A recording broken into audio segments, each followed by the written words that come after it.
reports that some people said you could go back up those stairs. Did you ever hear those things? I did hear those reports. There were two announcements. The first one was explaining to everyone that that it was in fact a plane that hit one. The way it sounded was if a plane had gone out of control, but everything was contained in one and to keep moving down. And then we did hear a second announcement that everything was pretty much contained and we can resume to what we were doing. The majority of people kept heading down, though. Evelyn, Norbert Solomon, you last saw him directing Yes. people out. He's a security guard. He's still missing, right? Yes, he is. He was an unofficial, I guess, department of ours, the video department. He sat right in front of our department, and the last time I saw him, he was ushering everyone to the stairs and directing traffic and helping everybody out. So we're still looking for him. And oddly enough, that TV studio where you were shooting that special thing for the agency opened on September 11th, 2000. It was exactly 1 year old. Do you feel lucky, Valerie? I feel very lucky. I think it's a miracle I got out, and I actually talked to a lot of my friends who were on 60 and 64, and I wasn't sure they made it, and some of them were actually on the floors when the second plane hit, and they were able to get out too. So I don't know how it happened, but they did. Evelyn, lucky? I'm so lucky, and by the grace of God am I alive right now, and I just want people out there to know that there are a lot of survivors, and to not give up hope, because a lot of people made it out, a lot of people. Thank you, Evelyn. Valerie Nisi O'Neill and Evelyn Kong. Show you a scene now of these vigils that are taking place all over the country. Here's one going on in New York City. This is officially a day of mourning. The president has declared, by the way, that all flags stay at half-staff through September 22nd. And this is the vigil in New York City. Joining us now from Salt Lake City is Gordon B. Hinckley, president of the Church of Jesus Christ of Latter-day Saints. It's always good to see him, but not under these kind of circumstances. But we thank you very much, Gordon, for joining us. What would you say to those millions of people who are going to go to synagogues tomorrow, and wards of your church, and Catholics and Protestants and Methodists? They're going to go to their houses of worship Sunday. They're going to be in Saturday. What are you going to say to them? What would you say to them? Our hearts are all subdued. The guests that you've shown us tonight have brought us very close to this sad chapter in the history of our great nation. The losses are so terrible, they're incomprehensible, that we have suffered, that our people have suffered so much, so very many of them, and so very seriously. When we get in circumstances like this, there's only one true source of comfort, and that comes from God, our eternal Father. We look to Him, we bow our heads in prayer.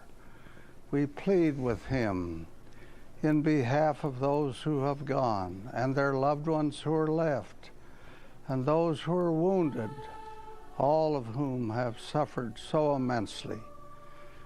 Certainly, this is a time of national mourning and national resolve. But what about, I'm sorry, but what about, Gordon Hinckley, those who might say, why have you deserted us? Why are these people gone? Why are those buildings burning? Why is the Pentagon, why are planes lost? Why? They must ask that. We don't know why. We don't understand everything. But we do know that our Father loves us and watches over us. We do know that life is not only that phase that we call mortality, that there is beyond this life another, which is as real and as certain as is the life that we now live, and that those who have gone beyond will continue and will in effect make preparation for their loved ones who will follow. I have no doubt of this. None. Go ahead, please. You have no doubt. I have no doubt personally, whatever. Gordon, when you see, all right, Billy Graham said today, we have a choice whether to implode and disintegrate emotionally and spiritually as a people and a nation, or to become stronger, through all of this struggle to rebuild on a solid foundation.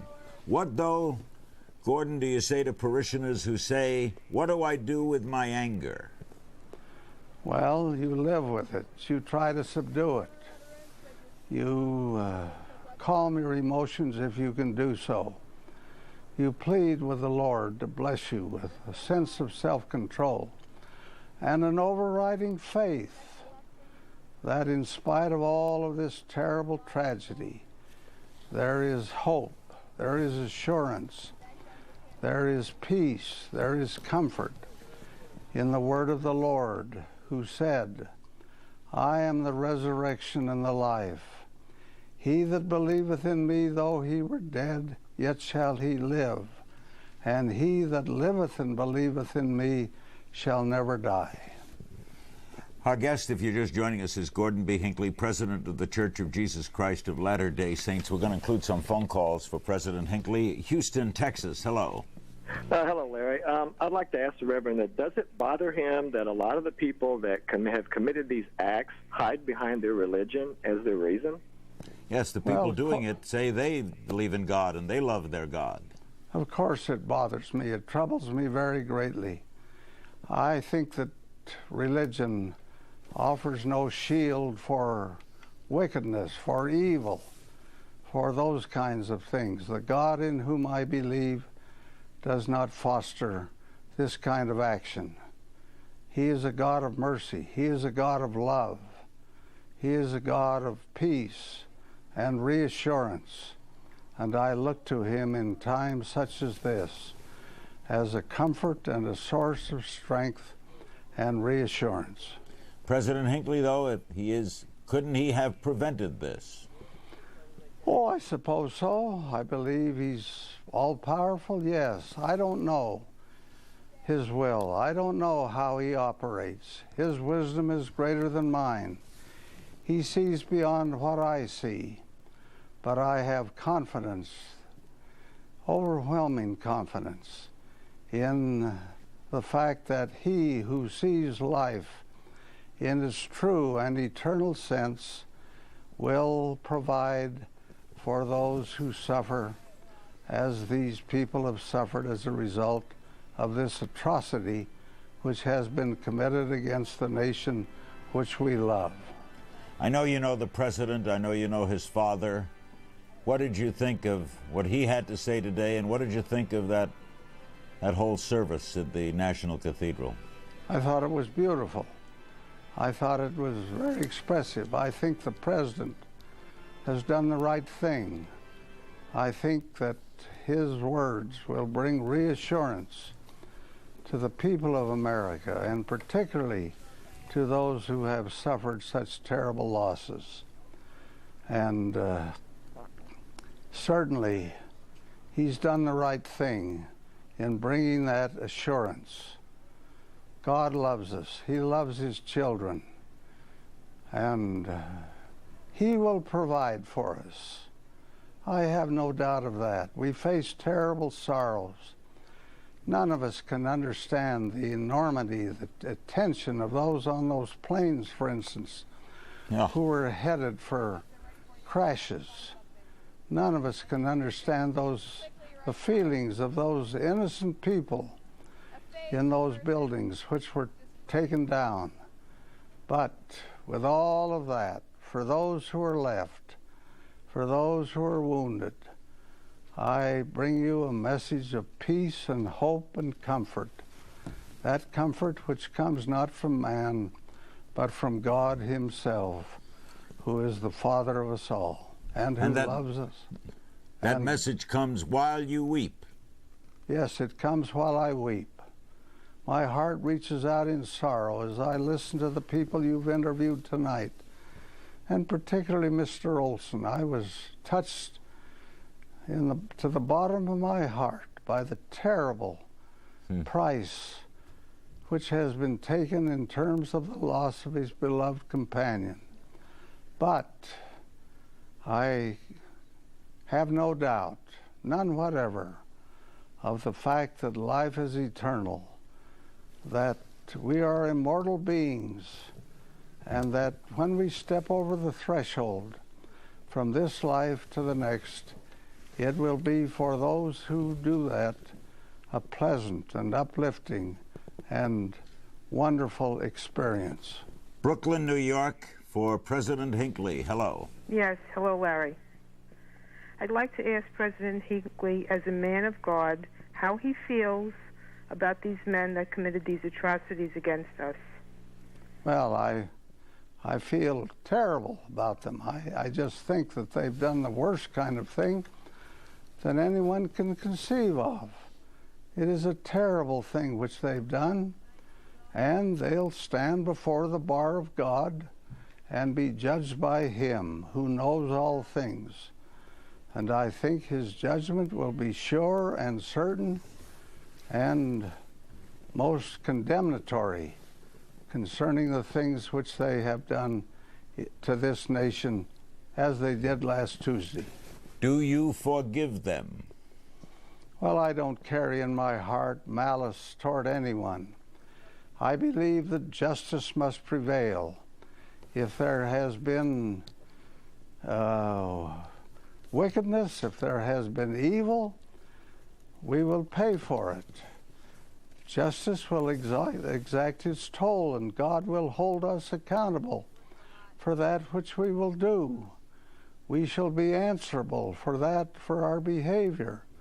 And I think those who have committed this atrocity will have to pay for it. But in my own heart, I try to cultivate a spirit of Christian love without bitter malice or unkindness, but only love concerning those who have suffered so much, even though I feel a measure of censure, very strong and very certain, to those who have done this terrible thing. President Hinckley, you've lived 90 years. You've seen lots of 91. tragedies. 91. Lots of tragedies, lots of uplifting, nothing like today, of course. And yet you never waver? Never.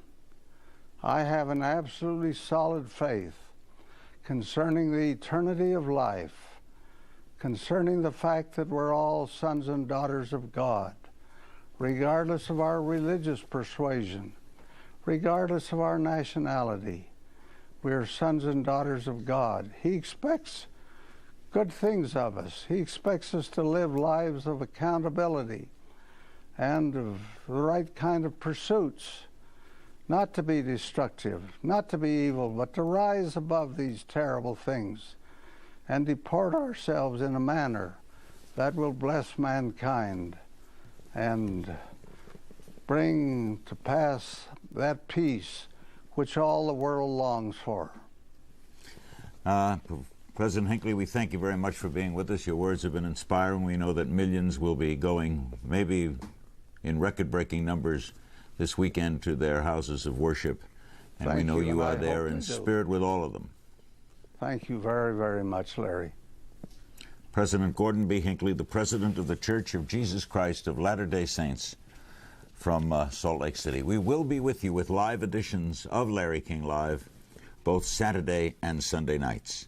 Upcoming will be a special report with Aaron Brown, who's been on top of this scene, including on top of buildings as well, ever since the start that horrible Tuesday morning.